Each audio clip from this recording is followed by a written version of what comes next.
Oh, hey, guys. Oh, Mr. Mackey, now it's your turn. Use Sneaky Squeaker to distract Mr. Mackey over to the corner there.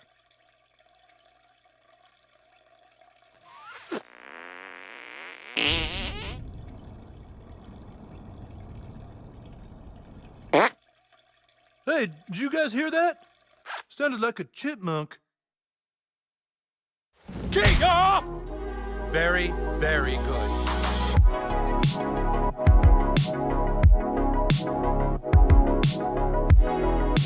South Park: The Stick of Truth is developed by Obsidian Entertainment and published by Ubisoft, and based on the, you guessed it, the TV series created by Trey and Matt Stone. It mainly follows the adventures of four boys: Stan, Marsh, Broflowski, Eric Cartman, and Kenny McCormick. However, we do follow fan favorite side characters like Butters. The Stick of Truth concept is based on the Game of Thrones parody of the South Park episodes, with season 17's Black Friday, Song of Ass and Fire, and Titties and Dragons. These 3 episodes follow the gang in their fight about which console they should get on Black Friday, Xbox Ones or PS4s. I'm personally a PlayStation guy, but this differs from the game as it's based all around the Stick of Truth.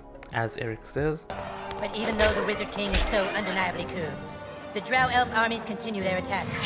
They seek the humans' most treasured relic, the Stick of Truth.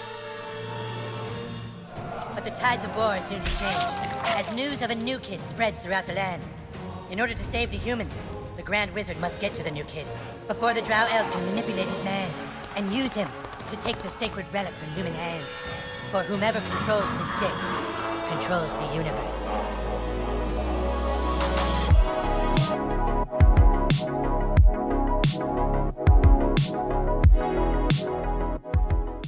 the game starts with you creating your character, as you are the main character in the game. Your hairstyle basically defines your identity. Oh, how times have changed. So I gave my guy a nice tie and a badass car, just like me in real life. We move into our new home close to Eric's house. We don't have any speaking role, showing the trend of in video games making our custom character unable to speak, but watch till the end for an epic surprise. There are items scattered around the world that you can find. Our first objective is to take a shit. Just kidding, this is optional, as your shit is just an actual item you can throw at your enemies. I also like that you can take a shower. It doesn't really do anything, I just like the option there. I will talk about the game mechanics later in the video. The menu is set up as a parody of Facebook, where you can add friends, leave messages, look at your map, inventory, quests, and later buddies. The first friend we make is Butters. We interact with the overworld by punching, farting, and more. Butters takes us to Cartman, where he tries to recruit us. Cartman breaks the fourth wall by saying his mom is not part of the game.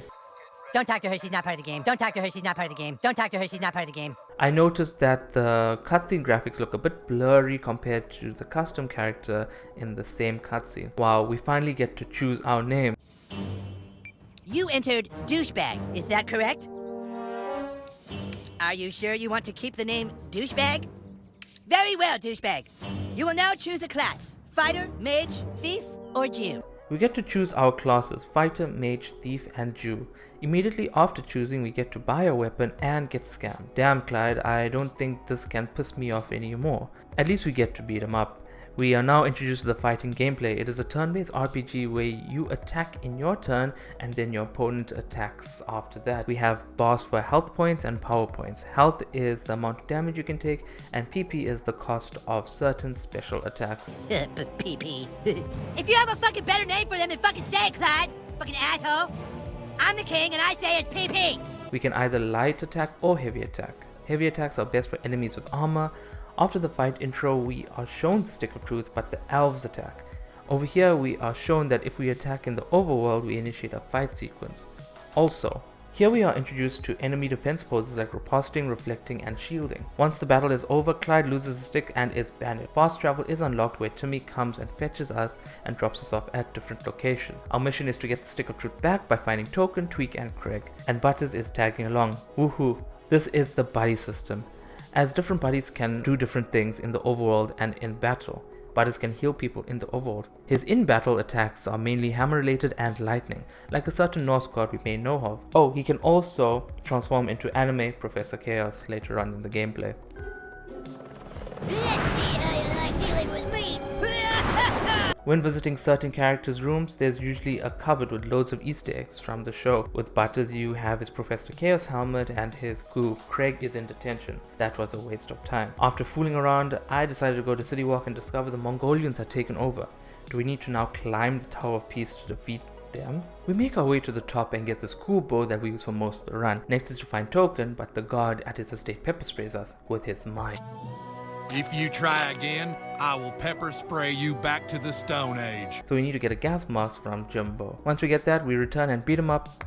We recruit Token and somehow run into Al Gore. If you never knew, Man-Bear Pig was a metaphor for climate change. We find Tweak, but he sends us on a quest to a crack house next to Kenny's to get, well, crack for the coffee in his parents' shop. Now that's why Tweak is always, well, tweaking. After getting Tweak and Token, we return to Cartman, where he teaches us the ancient technique of farting. That was fucking hilarious! Our next mission is to save Craig, and we have Kenny tagging along too. His attacks include bow, seduction, and a lethal wave attack of rats. We get into the school and the hall monitors are gingers. Kenny seduces one of the monitors by flashing them. Oh wow, boobies. Must have. Must touch. Boobies. We defeat the hall monitors and the boss hallway monitor, then save Craig. We learn of a new fart called Kappa Spell.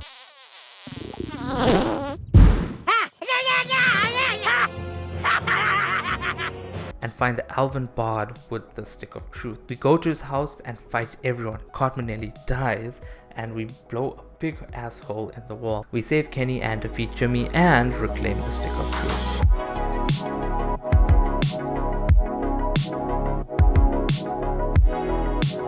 We return home and go to bed. The next thing we know, we are on a spaceship getting probed with Randy. There are a few censored scenes here because of some country laws. If only I could see what was happening with this description. So the objective is to free Randy and get off the ship. This is also the first time we die. These censor screens really are descriptive. We end off by fighting the alien pilots, and I gotta say this was a really tough fight. If I had a buddy, this would have gone so much smoother with less dying. The UFO crashes by the mall and government officials mask it as a new Taco Bell being built. Oh, and I'm sure this green goo is not going to cause any problems later on. Wowee, the elf stole the stick again, and Cartman tells us to recruit the goth kids to join Koopa Keep. In order to do that, we gotta dress like them and show them what Goth Enough.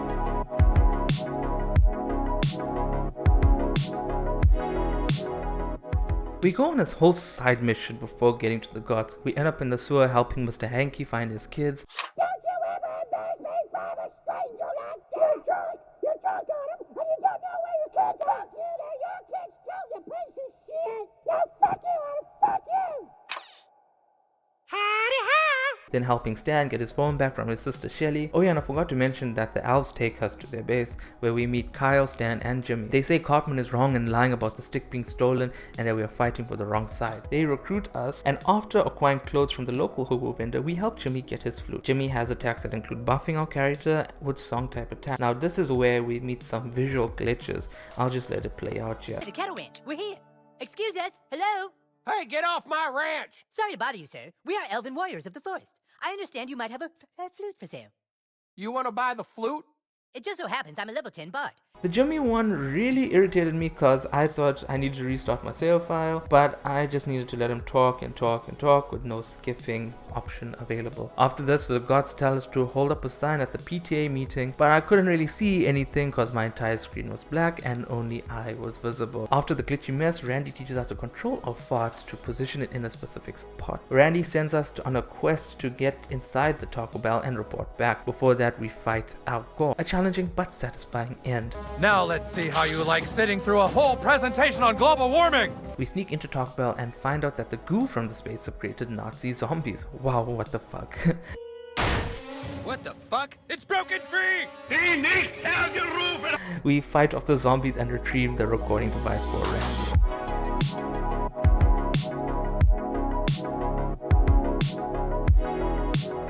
When we return, we get our photo for the gods and progress, but we fight Man-Bear Pig just after this. We side with the elves cause Cartman is an asshole. They're held up in the school, so we break in, defeat the minions, defeat Butters, and confront Cartman. After defeating Cartman, we find out Clyde started his own clan with the goo from the UFO, and he has the stick. We encounter Clyde, but he has a giant fortress. How did he even build all of this? Also, Craig changed sides. Past our bedtime, so we go home and sleep. Nothing could possibly happen this time. Huh. Guess again. We find gnomes that like to steal underwear. They shrink us and we must find the warlock to reverse this. We fight off rats while listening to our parents make love. What the fuck is this game? If you thought this couldn't get worse, we must fight the gnome warlock under our parents making love to some sensual music with titties flopping above us.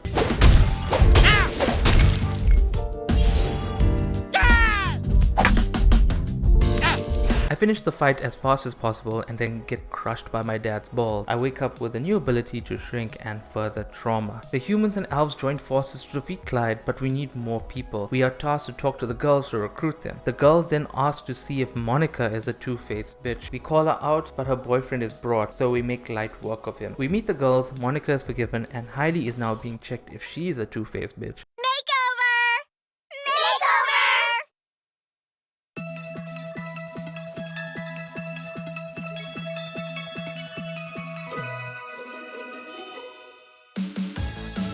So we do a makeover and sneak into the abortion clinic to get the abortion records. We infiltrate, get another sensor screen, meet Randy, and get caught by government agents. Another sensor screen. I'll give you time to read this one.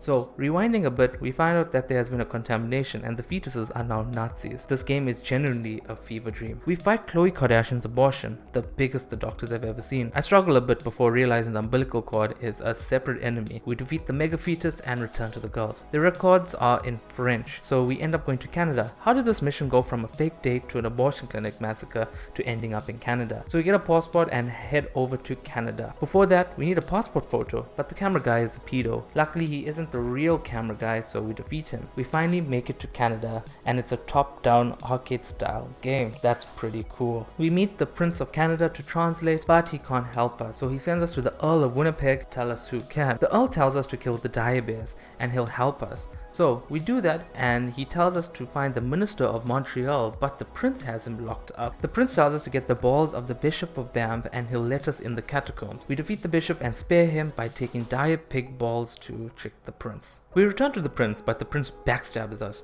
The princess helps us by telling us to speak with the Duke of Vancouver and give him a letter. The Duke tells us to talk to the monks to teach us a sorcery to get into the catacombs. These monks are, of course, Terence and Philip. We prove ourselves and they teach us the Nagasaki matrix style to break through the objects. After learning that, we get to the minister and free him, and he helps us. We finish the Canadian saga and return to the girls. Heidi is confirmed to be a two-faced bitch and is ultimately forgiven.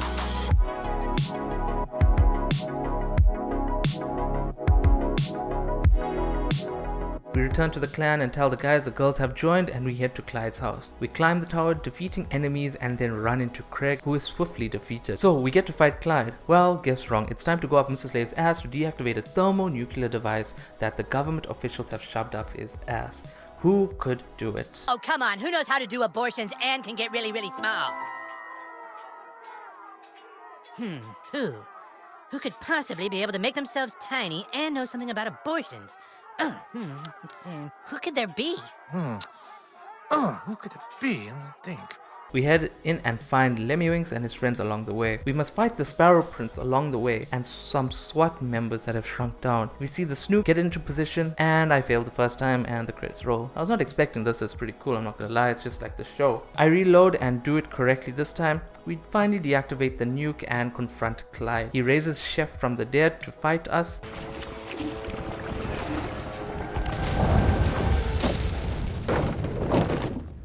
I'm gonna make love to you, woman.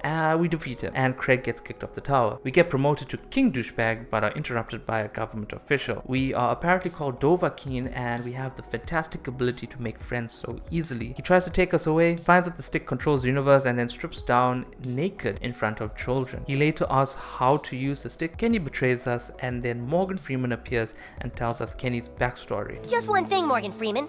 How come every time something convoluted needs explaining, you show up? Because every time I show up and explain something, I earn a freckle. We fight Princess Kenny, who has a pretty cool anime intro.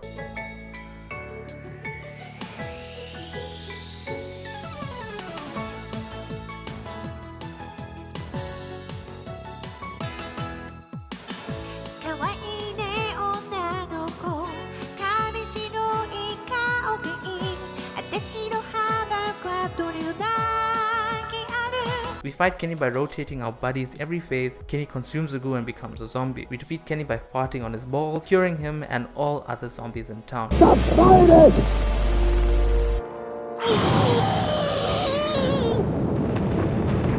You, Stan, Kyle, and Cartman all agree to throw the stick in the lake so it may not corrupt anyone anymore. The game ends with our character doing something we don't usually see in RPG games. Let's ask Douchebag. What do you want to play next, dude? Screw you guys. I'm going home. Wow, what a dick. The game is over and all that's left for us to do is see Dr. Tom for a rhinoplasty to look like Hasselhoff.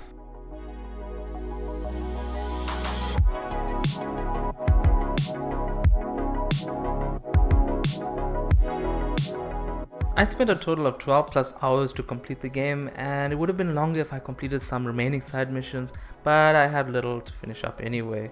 My review will be split into 5 sections: graphics, story, gameplay, sound, and personal bias. From here I will rate each out of 10 and take the total average for the review final score. Now, a game won't get 10 out of 10 for insane realistic graphics, but if the graphics suit the style of the game and if the graphics look suitable for the style. The Stick of Truth obviously takes its style from the show, so the graphics must match. They did a good job recreating the style in the game. Still, in cutscenes, our character is game generated and put into video cutscenes. This makes our character much clearer than the other characters. It's something small that I noticed while playing. Another issue I found with the graphics is that I experienced visual glitches that wasted my time and made me worry that the game was just broken and I won't be able to play or progress, especially on the Jimmy side mission where I had to get his flute. I couldn't skip the dialogue, so I had to wait it out in worry. Overall, the graphics were on par with the style of the show, so I'll give it a 7 out of 10. Points were lost for the visual bugs and glitches. So you start off as the new kid in town, join in on the roleplay groups of other kids, and somehow end with UFO goo turning everything into Nazi zombies where we have to fart on Kenny's balls to cure everyone. This is a pure fever dream and stays in line with the story of a South Park episode. There are no limitations to the writing and direction. Sure, there are censored scenes, but even the censored scenes are funny and meta. I really enjoyed the main missions and side missions. Seeing and interacting with all the South Park characters was fun. With loads of references to the show, this game feels like an interactive South Park episode, and I give it a solid 9 out of 10. The turn-based RPG style can be a bit daunting to newer players of the genre. I only played these games on mobile, so playing it on console is a first. I personally like to be in the fight myself. Still, on the rare occasions where a turn-based mechanic is smooth and visually pleasing, I can properly enjoy it then. The difficulty of the fights was alright. I struggled with only a few, not even the final boss was demanding. Managing your HP and PP is essential, as the PP moves can do a lot of damage. Don't worry about not having enough potions, because I ended up filling my inventory to a point where I couldn't carry anymore.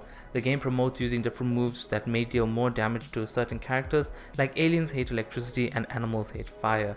So always see what your weapons and spells can do before entering a fight. I give the gameplay an 8 out of 10. It's straightforward compared to other RPGs, but it's also simple enough that it won't overwhelm newer players of the genre. Sound fits the theme of the 3-part episodes where they parody Game of Thrones. The battle music, healing, attacking, and status effects, just to name a few, are excellent. There's not much about this part, but the voice acting is impeccable. All the characters sound and act like they would in the show. The zombie sounds were probably taken from recording from a particular group in World War II. I give the sound a score of 8 out of 10. It is all required anyway. There weren't any sounds or music that blew me away personally. I enjoyed playing the game. If a game can hook me on for 3 hours a day, I see that as a good game. It felt as if we were playing through an episode of South Park. The turn-based fighting was surprising for this game, but it fits well with the character's themes. There wouldn't have been another way to implement a fighting style without it probably flopping or looking bad. I could be wrong though. The ending was a surprise with the fight with Princess Kenny. Still, the ending with us speaking is amusing to me, as most RPGs never let our character have a voice. I give this game a solid 8 out of 10, losing points mainly by the graphics department and needing to be more varied with some fights. With a final rating average of 8 out of 10, the game is a banger for South Park fans and fans of the turn-based RPG mechanic. I recommend this game as a chilled game between more demanding, intense game. What do you think? Do you agree with my ratings? Also comment below your favorite moment from the game below. If this video gets 5 likes, I will start production on the next game, The Fractured Butthole. Thank you for watching. Remember to subscribe for more weekly content. It's your boy ZenMasterKai signing out. Peace. Also, before I go, just check out on the community tab where I have a poll up for the next game that I should do while editing this video. So at the end of this, we will see what happens. Alright, bye again. Thanks. Don't forget to subscribe, like, bye bye.